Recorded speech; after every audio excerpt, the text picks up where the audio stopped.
On va revenir sur les dégâts matériels causés par la pluie survenue sur Kinshasa la nuit du dimanche à ce lundi. Le site du stade Tata Raphaël a également connu les débordements des eaux de pluie avec des déchets plastiques emportés par le courant de la rivière Kalamou.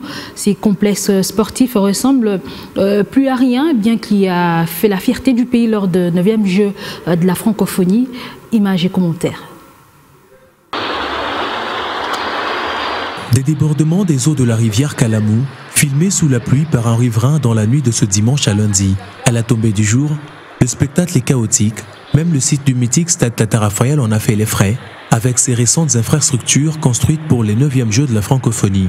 Des déchets plastiques propulsés sur la surface, des caniveaux qui ont refoulé les eaux et autres immondices. Le complexe sportif s'est défiguré en l'espace de quelques heures, laissant passants et habitants dans l'étonnement.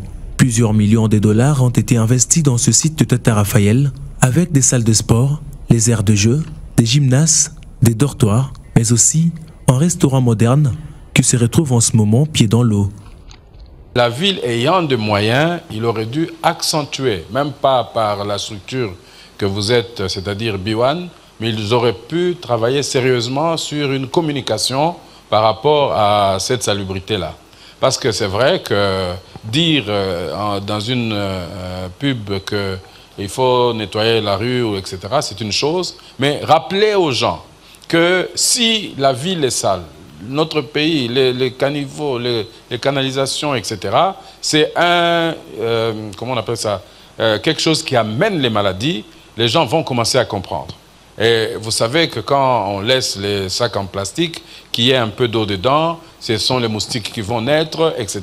Donc la ville a le devoir de faire une campagne pour non seulement montrer aux gens comment mettre la propreté.